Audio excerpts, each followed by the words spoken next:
ওনারা তবলিগের মধ্যে আসছে। সামনে নির্বাচন, ওনাদের কিছু লোক প্রয়োজন, এটাও হইতে পারে।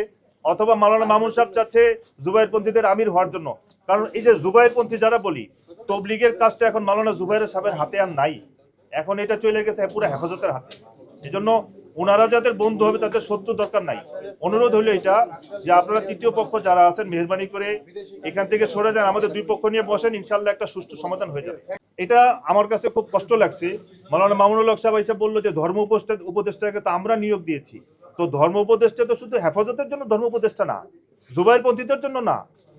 ধর্ম উপদেষ্টা উনি হিন্দুদেরও ধর্ম উপদেষ্টা, খ্রিস্টানদেরও ধর্ম উপদেষ্টা, বৌদ্ধদেরও ধর্ম উপদেষ্টা। এই জন্য কেউ যদি ওই চেয়ারকে সম্মান করে তাহলে সে কোনো পক্ষ নিবে না, উনি সমাধানের জন্য চেষ্টা করবে। এটা আমার অনুরোধ যে যিনারা হযরত উলামা ইকরাম আছেন, আপনারা নবীর ওয়ারিস দাবি করেন, তো নবী কবে মসজিদ থেকে জামাত বের করে দিচ্ছে বলেন? সাহাবারা কবে বের করছে এরকম আখলাক? হাত পা ভাঙা দিচ্ছে, ঘরের মধ্যে গিয়ে হামলা চালাচ্ছে, মাদ্রাসার ছাত্রদেরকে কথায় কথায় আপনারা রাস্তায় বের করে দিচ্ছেন লাঠি সহ। কিছু হইলেই পোস্টার ছাপাও, কিছু হইলেই ব্যানার ছাপাও, রাস্তায় নামিয়ে দাও। তো এইটার দ্বারা যিনারা মাদ্রাসায়, সব মাদ্রাসা না, কিছু মাদ্রাসার ছাত্ররা বলে যে উগ্র হয়ে যাচ্ছে এবং এই সিফতটা তাদের মধ্যে চলে আসছে। এটা কখনো কাম্য না। এই জন্য হযরত উলামা ইকরামের কাছে দরখাস্ত, গুজারিশ, দেখেন বাংলাদেশের এই সম্মান ইজ্জতটাকে আপনারা নষ্ট করবেন না। প্রয়োজনে দোনো পক্ষকেই কাজ করতে দেন। মসজিদে মসজিদে আমাদের তাবলিগের কাজ বন্ধ করে দিচ্ছে। এই জন্য প্রশাসনের যিনি মসজিদের মধ্যে যে কমিটি আছে, আমি কমিটিকে অনুরোধ করব, দেখেন আপনারা যদি জুবাইরপন্থীদের কাজ করতে দেন তাহলে আমাদের সাতপন্থী যারা আছে নিজামুদ্দিন অনুসারী তাদেরকেও আপনারা মসজিদের মধ্যে তালিম গাছ মাশওয়ারা করতে দেন। আপনারা যদি এক পক্ষ নেন তাহলে আপনারা বলে যে বৈষম্য করলেন। আর এই সরকার বৈষম্য দূর করার জন্য এসেছে। যে আমাদের যিনি মহতারাম স্বরাষ্ট্র উপদেষ্টা সাহেব আছে, উনি যেদিন সংবাদ সম্মেলন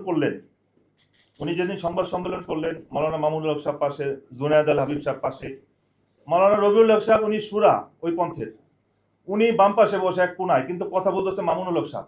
মামুনুল হক সাহেব তো তবলিগের কেউ না, আমরা তো দেখিনি কখনো মামুনুল হক সাহেবকে তবলিগ। এবং আপনারা সাংবাদিক ভাইরা কিছু প্রশ্ন করেছিলেন জনাব স্বরাষ্ট্র উপদেষ্টা সাহেবকে, তো উনি সরাসরি বলতেছে অবশ্যই ওনাদেরকে আইনের আওতায় আনতে হবে, আমার ভাইয়েরা মামলা করুক, আমরা অ্যাকশনে যাব। এরপরে সাংবাদিকটা বললেন যে সাতপন্থীরা ইস্তেমা করতে পারবে কিনা, বললেন যে আমার ভাই একটা ভালো পরামর্শ দিয়েছে। সব কথা আমার ভাই, সব কথায়। একজন সাংবাদিক ভাই প্রশ্ন করলেন যে এই অবস্থায় সরকারের অবস্থান কি। উনি একটা কথা বললেন সরকার, এরপর একটা কমা দিয়ে বললেন আমি বলবো আমার ভাইয়েরা আলোচনা করুক।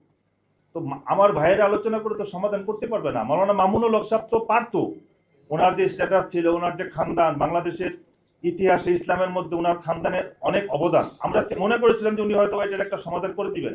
কিন্তু উনি তো এই আগুনের মধ্যে পানি না ঢেলে কেরোসিন ঢালছে, উনি তো এই আগুনের মধ্যে পানি না ঢেলে অকটেন ঢালছে।